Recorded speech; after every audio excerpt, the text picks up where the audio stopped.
la expectativa que tiene la economía mexicana y con ella algunas variables fundamentales para nuestro bienestar. Empleo, por supuesto masa salarial y crecimiento de consumo. Por eso tenemos en esta billetera al presidente del Instituto Mexicano de Ejecutivos de Finanzas, Ángel García Lascurain, porque definitivamente tenemos que saber no solamente cómo enfrentar la crisis, sino sobre todo cómo salir adelante. El Instituto Mexicano de Ejecutivos de Finanzas propone un acuerdo nacional por el bienestar que involucre a gobierno, empresas y sociedad. La recomendación de acciones contundentes para reforzar el sector salud y protección del empleo, especialmente el que está ubicado en las pequeñas y medianas empresas, son el eje del planteamiento. Ante una situación económicamente inédita y el deterioro de los precios internacionales del petróleo, el IMEF sugiere revisar el presupuesto 2020 para encauzarlo hacia acciones que contengan la recesión y eviten la pérdida masiva de empleos, aplazando, de alguna manera, la inversión de infraestructura de largo plazo para mejor momento.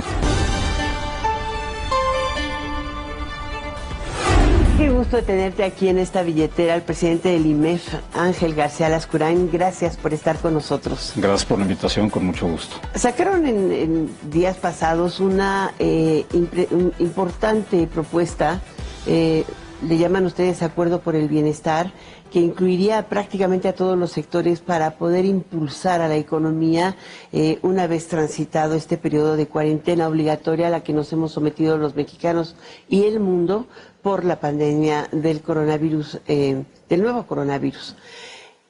Ojalá que nos pudieras describir ese contenido fundamental. Bien, dada la magnitud de la recesión mundial que estamos comenzando a ver, nosotros pensamos que es importante que haya una reacción profunda, muy sólida de toda la sociedad mexicana, incluyendo tanto al gobierno federal como al empresariado y a la sociedad en general.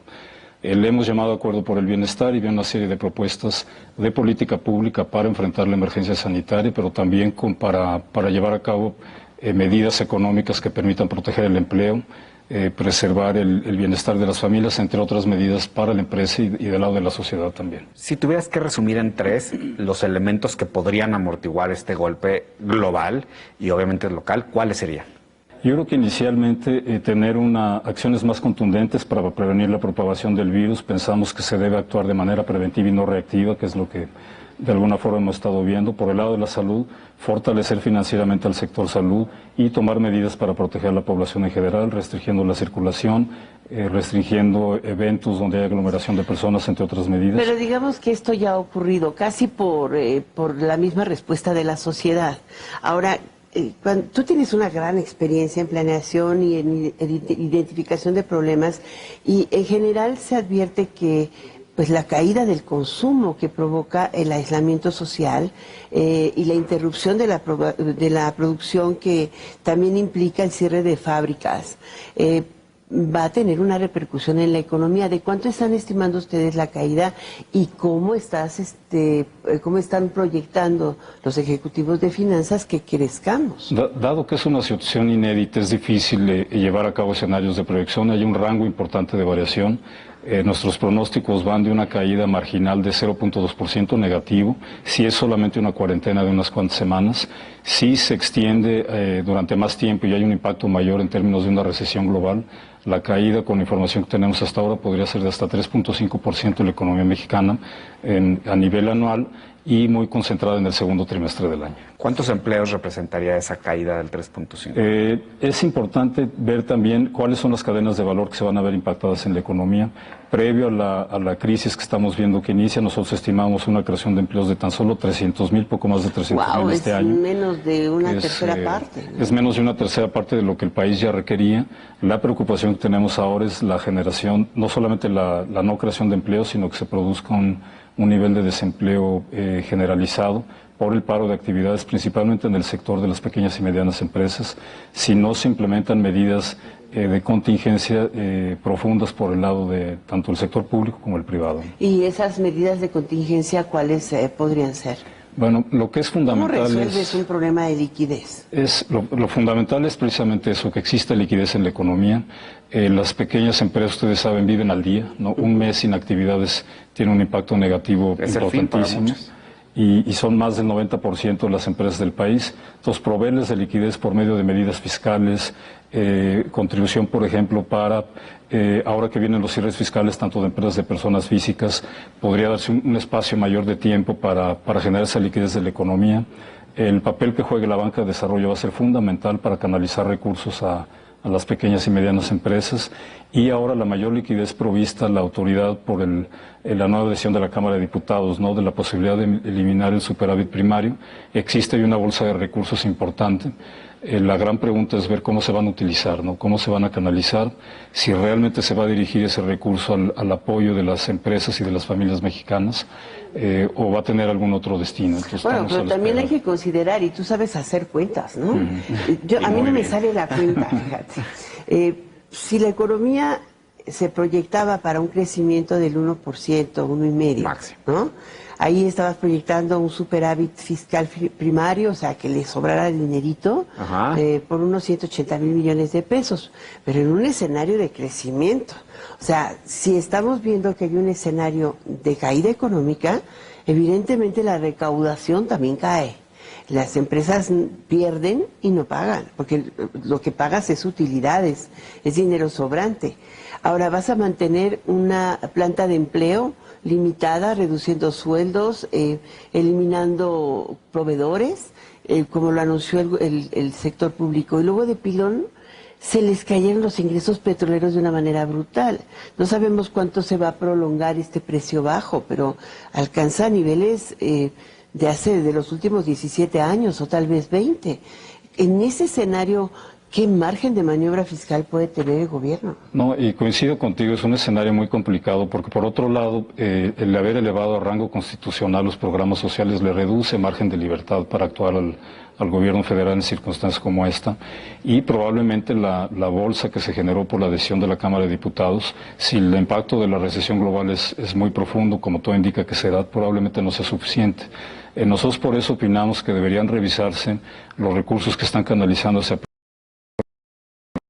en términos de rentabilidad social, la reasignación de ese recurso hacia la liquidez de la economía, hacia el apoyo a la pequeña y mediana empresa, hacia la protección del patrimonio de las familias mexicanas, desde un punto de vista de impacto social, que es el enfoque actualmente de la política pública, sería mucho más importante.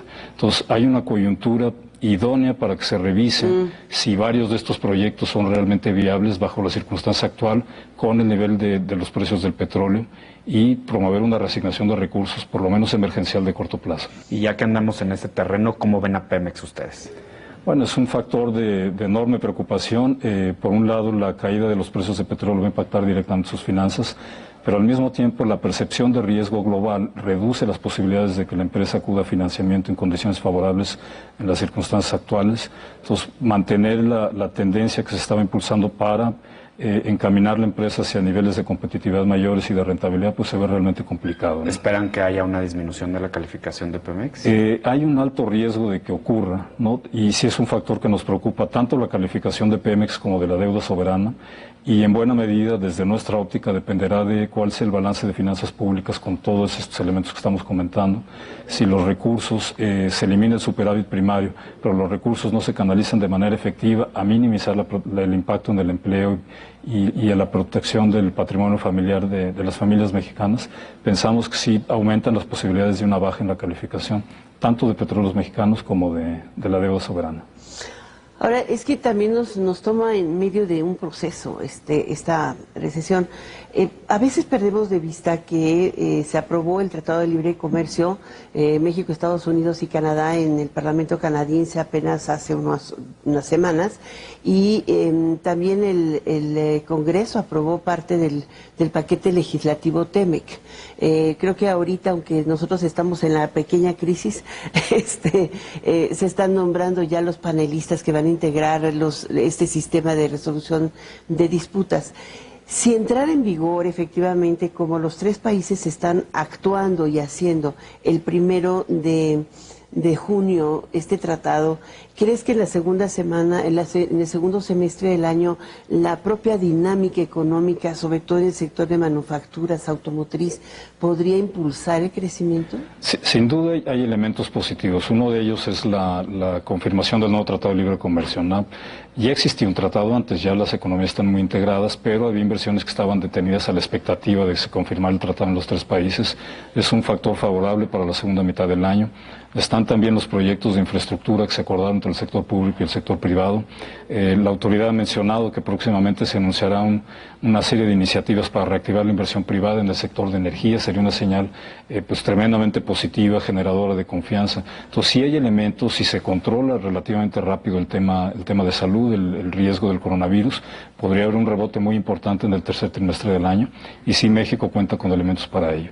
Lo que vemos ahora es la ausencia de medidas para controlar el impacto de corto plazo, ¿no? El segundo trimestre del año es el que más nos preocupa. El segundo trimestre, que es el trimestre de liquidez. ¿Y para qué sirve la banca de desarrollo, no, Oscar? Exactamente, que tiene que generar ahí un impulso importante en términos de meterle recursos. Ahora hay otro factor que siempre, que yo digo que es el termómetro para los no financieros, a los que andamos a pie en la calle, que es el tipo de cambio. ¿Cuál es su previsión sobre este tema? Es decir, ¿se va a seguir presionando o hacia dónde se puede mover? ¿Y tú compras dólares? Yo compro dólares, pues a veces sí. Pero si vas a ir de viaje. Pues sí, sí voy a ir. Ahorita claro. En la cuarentena, ¿para qué los quieres? No, pues no, ahorita no voy a ningún lado, fíjate. No, pero te voy a decir que por eso siempre digo que afuera de los bancos está el tipo de cambio y la gente lo volteamos a ver, aunque ni vayamos a ir ni tengamos nada que ver. Es difícil hacer una estimación de tipo de cambio en las circunstancias actuales, ¿no? La autoridad monetaria en México tiene actuado de manera muy prudente, las tasas reales de interés siguen siendo elevadas. Ahora es un tema más de expectativas relacionadas con la manera como se va a reaccionar a la crisis que está comenzando, ¿no? Pensamos que si se reacciona de manera contundente, convincente para los mercados y se resuelve el tema de salud en las siguientes semanas, el tipo de cambio tendría que volver a niveles más bajos de los que estamos observando el día de hoy. Es difícil dar un número en específico, pero pensamos que hay elementos para que vuelva. Sí, la reacción combinada de la autoridad y de la sociedad mexicana en general es rápida y contundente, tendría que regresar a niveles más razonables. Ahora, es una gran oportunidad también para la administración pública, para el gobierno, para los gobiernos de los estados y para los municipios, porque, por ejemplo, hay oportunidades que sin duda tenemos enfrente y que no vemos. Yo platicaba con el presidente de una de las asociaciones de zapatos y me decía que justamente a raíz de la pandemia en China, ellos se enfrentan a un problema muy fuerte de ilegalidad en el sector, de importación de bienes chinos subfacturados y además con prácticas aduanales muy asquerosas.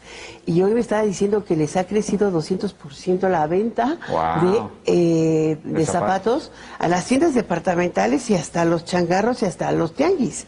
Eso quiere decir que China dejó de hacer malabares para meter mercancía ilegal y le debe de despertar a la autoridad pues esta alternativa. El mercado interno tiene su propia fortaleza, ¿no? Incentivar la producción interna para surtir la demanda interna. Sí, hay sectores que aún en la situación actual se podrán ver favorecidos, como el que comentas, el sector de telecomunicaciones, con las empresas contrayéndose, trabajando más en casa. Hay que traernos a Apple, ¿no? Y toda la cadena de producción acá. Estaría bien, sí. Nos urge a ver que te oigan. O sea, oye, les fue re mal a las empresas de telecomunicación por tener las cadenas de suministro así, entonces, pues las van a replantear, ¿no? Yo creo que la crisis será tan profunda que la economía mundial cuando salga de esta situación no va a ser la misma que antes. Sí hay oportunidades para replantear una serie de cadenas de valor, para reposicionarse estratégicamente en diferentes sectores. Sin duda también con una visión de mediano y de largo plazo hay distintas oportunidades para reposicionar a México de manera más competitiva a nivel global, ¿no? Para concluir, ¿sientes que vamos a salir? Sí, hemos vivido a lo largo de la historia muchas crisis, eventualmente vamos a salir, México va a salir, el mundo va a seguir adelante. La pregunta es cuánto tiempo va a durar la recuperación, cuánto tiempo vamos a tardar en salir y qué tan rápida será esa recuperación, es decir, cuándo se resuelve el tema sanitario y qué tan rápida será la recuperación de la economía, si va a ser una curva menos pronunciada o va a ser más... Si le tuvieras que decir eso a tu mamá y a tu abuelita, ¿qué le dirías? ¿Confía? Bueno, que hay que ser conservadores en las siguientes semanas, controlar los gastos, a mis hijos, controlar los gastos, ser prudentes en los gastos en las siguientes semanas, ser también prudentes en el tema de salud y confiar en México. Yo creo que al final somos un gran país, somos un país fuerte, con una sociedad muy sólida y vamos a salir adelante, ¿no? Lo que hay que definir es cómo hacerlo más rápido y con un impacto menor. Muy bien, Ángel García Lascura, a mí me encanta. Él es presidente del Instituto Mexicano de Ejecutivos de Finanzas y sí le saben a eso de planear la liquidez. Muchas gracias. Muy amable, muchas gracias. Un honor tenerlo aquí en La Billetera. Gracias.